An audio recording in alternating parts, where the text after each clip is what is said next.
A paz do Senhor Jesus a todos os nossos seminaristas do nosso seminário teológico do IBBC. Nós vamos prosseguir com nossos vídeos aulas. Paramos o vídeo anterior na página 172, apostila número 6, a matéria é liderança cristã.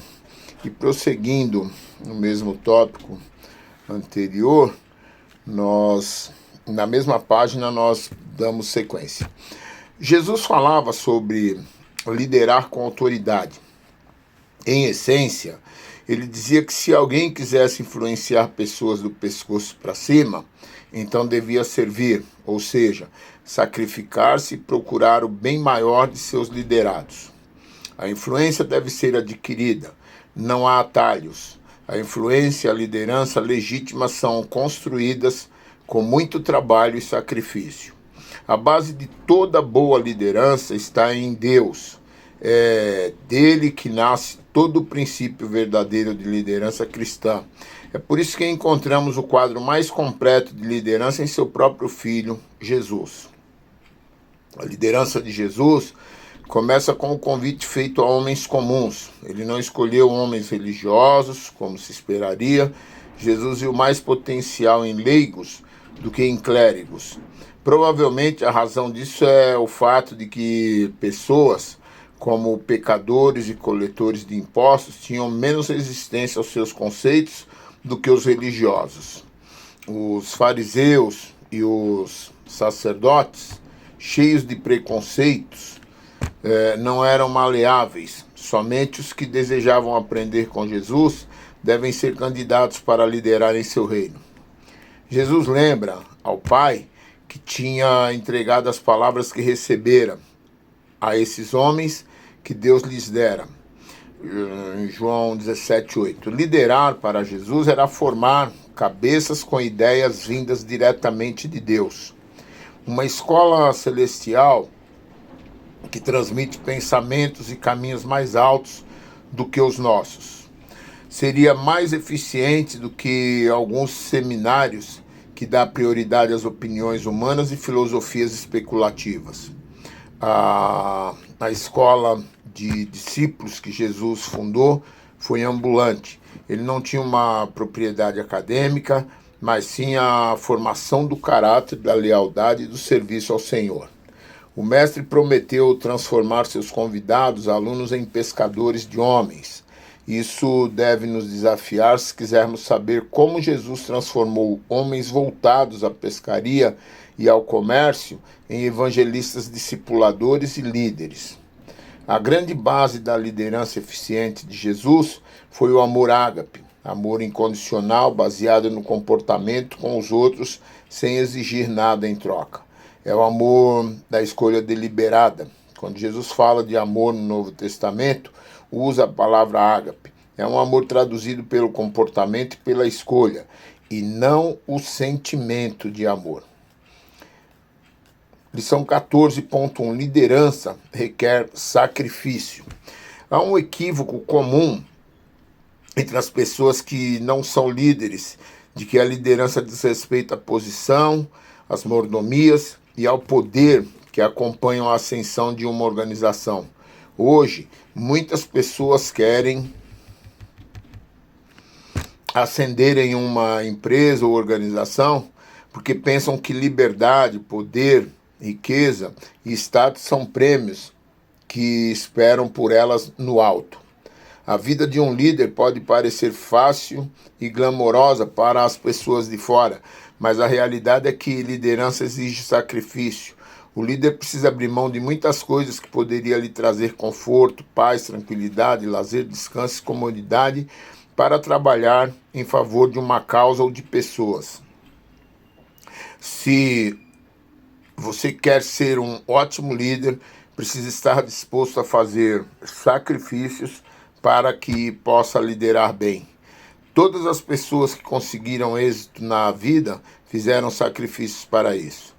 O filósofo e poeta Ralph Waldo Emerson observou: para tudo que você perde, ganha algo, e para tudo que você ganha, perde algo.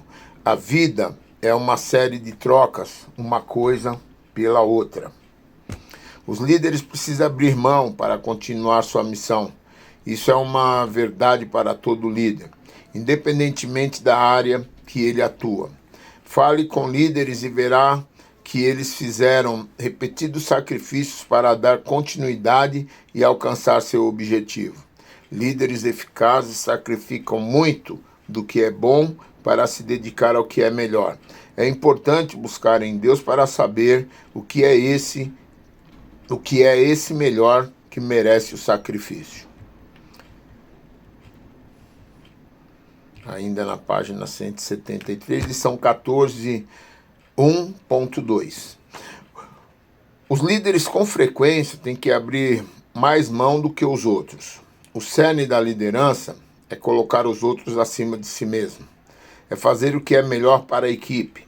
Por isso é que os líderes têm que abrir mãos de seus direitos. Como diz Gerald Brooks, especialista em liderança e pastor, quando você se torna líder, perde o direito de pensar em si mesmo. À medida que você ascende em liderança, as responsabilidades aumentam e os direitos diminuem. Quando a pessoa não tem responsabilidades, pode fazer o que quiser. Mas quando ela as assume, começa a experimentar limitações ao que pode fazer. Principalmente no caso da liderança cristã, que tem como modelo Jesus, e as exigências morais e disciplinares são maiores em relação à liderança secular. Quanto mais responsabilidades a pessoa aceita ter, menos opções em relação à sua liberdade ela tem. É importante saber que as pessoas que aceitam serem líderes terão mais responsabilidades e serão mais cobradas do que as outras, pois essas coisas estão embutidas no pacote da liderança. Encerramos a página 173. A natureza do sacrifício é diferente para cada pessoa. Todos que lideram abrem mão de oportunidades. Algumas pessoas têm que abrir mão de passatempos que apreciam, outras abrem mãos de aspectos de sua vida pessoal. Alguns mártires abriram mão da sua própria vida. As circunstâncias variam de pessoa para pessoa, mas o princípio é o mesmo. Liderança requer sacrifício. É preciso abrir mão para continuar na liderança. A maioria das pessoas está disposta a reconhecer que para fazer progressos são necessários no início de uma carreira de liderança. Submetem-se a situações difíceis na área familiar, emocional, financeira, realmente se sacrificam. O problema de muitos líderes é esse, que quando conquistam certa posição, também conquistam o direito de parar de se sacrificar. Aí vem a estagnação na liderança. Mas na liderança o sacrifício não é um pagamento único, e sim um processo contínuo.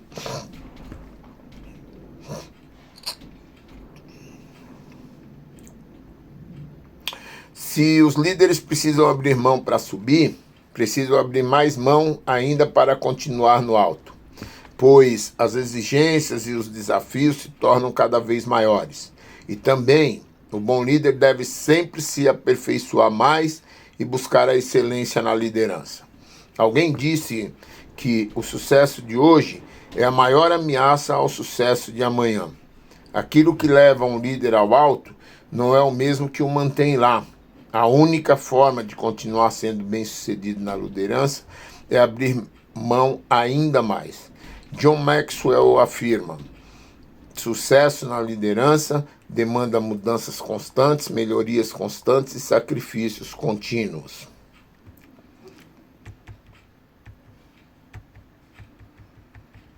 Encerramos a página 174 e na página 175 nós vamos tratar da lição 15, quebrando paradigmas e fazendo renovação. Alguém deu uma boa definição para paradigma. Paradigmas são padrões psicológicos, modelos ou mapas que usamos para navegar nossa vida. Agarrar-se a paradigmas ultrapassados pode nos deixar paralisados enquanto o mundo passa por nós. Por isso, é importante que, quando necessário, desafiemos continuamente os paradigmas em relação a nós mesmos, do mundo em torno de nós, de nossas igrejas ou organizações e de outras pessoas. O mundo exterior entra em nossa consciência através dos filtros de nossos paradigmas, e nossos padrões nem sempre são corretos.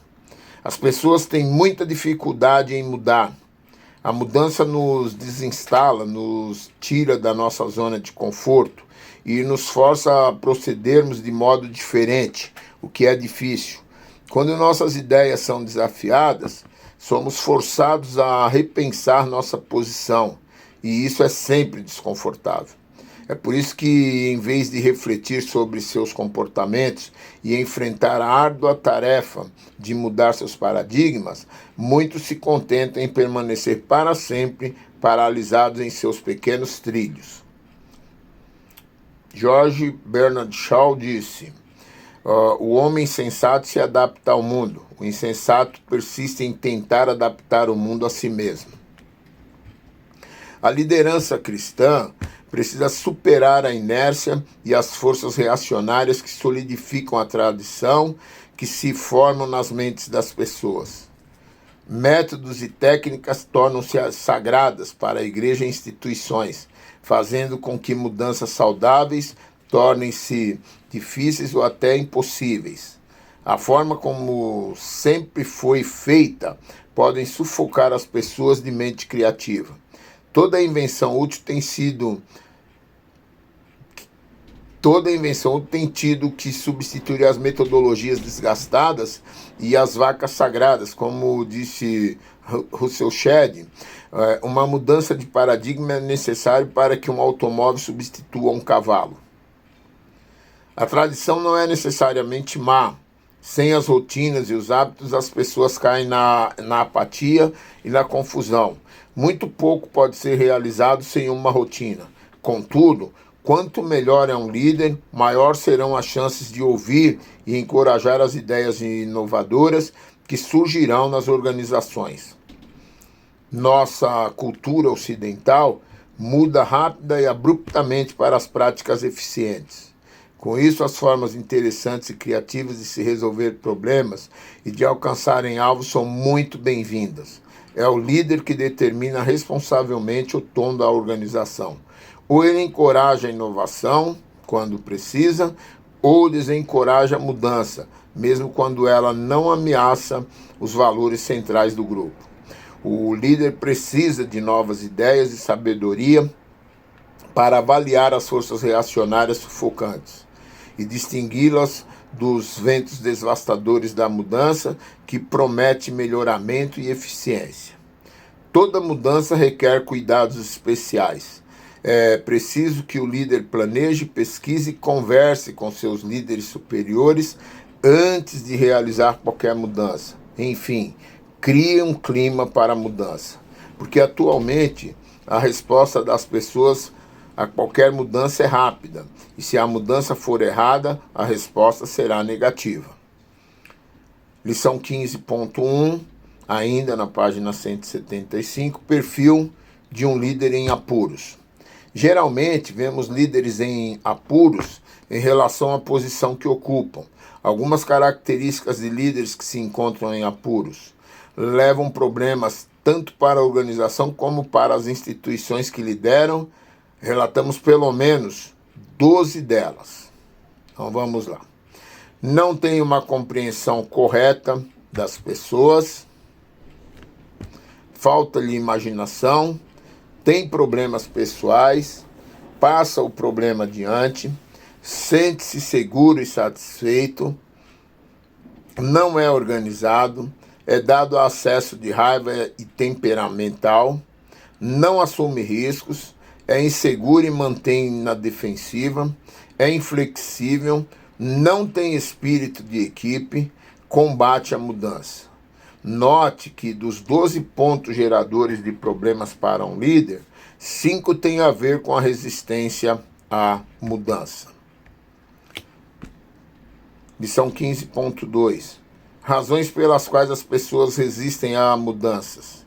A mudança não é auto-iniciada. A rotina é quebrada. A mudança cria medo do desconhecido. A mudança desinstala.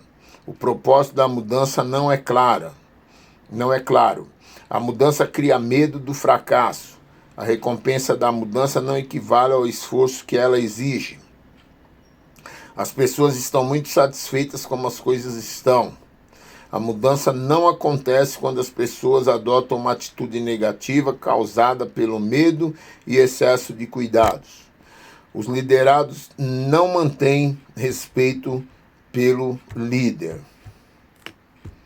O líder é suscetível à crítica de caráter pessoal. A mudança pode significar perda pessoal. A mudança impõe comprometimento adicional.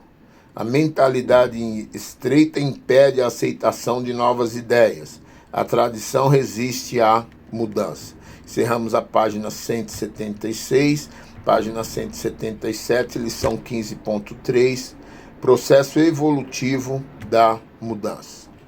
Quando uma proposta de mudança é apresentada em uma igreja ou organização, as pessoas se agrupam em 5 categorias em termos de reação.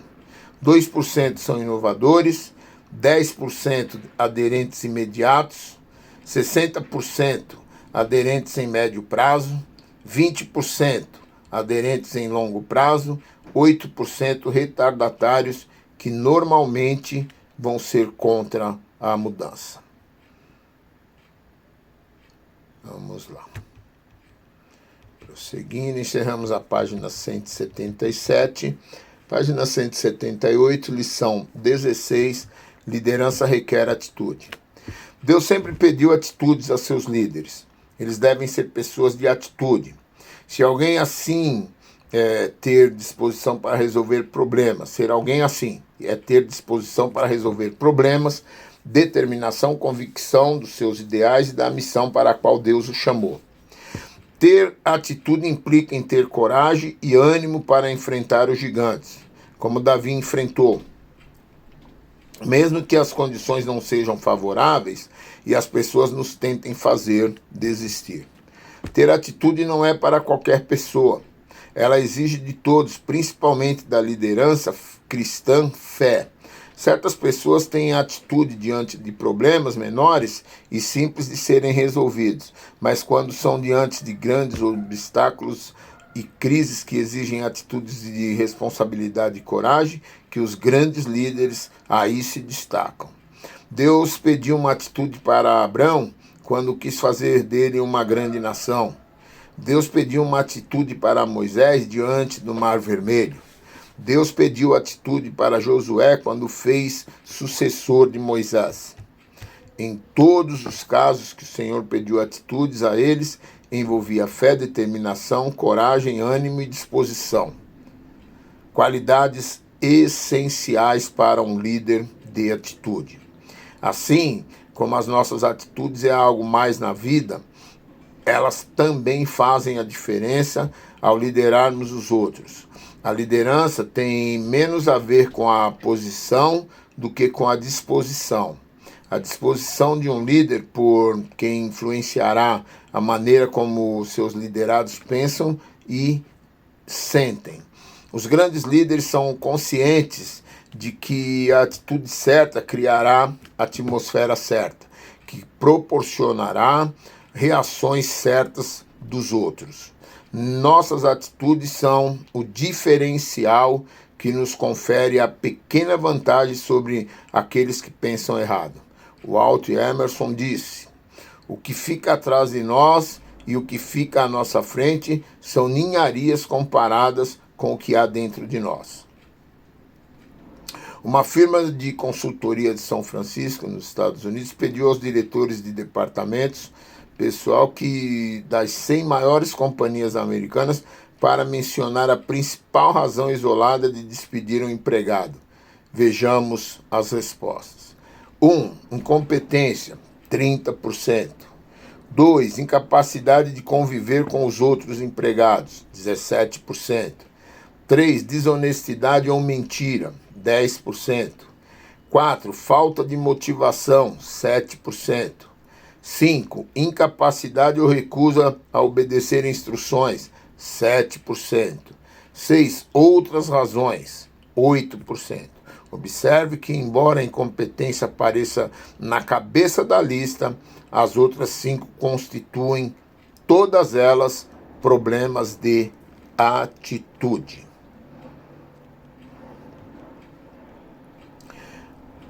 Lição 16.1, ainda na página 178.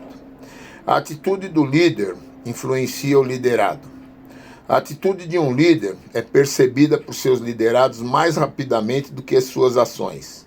É importante que o líder tenha grandes atitudes, não apenas em dimensão ou a quem irá atingir, mas em nobreza.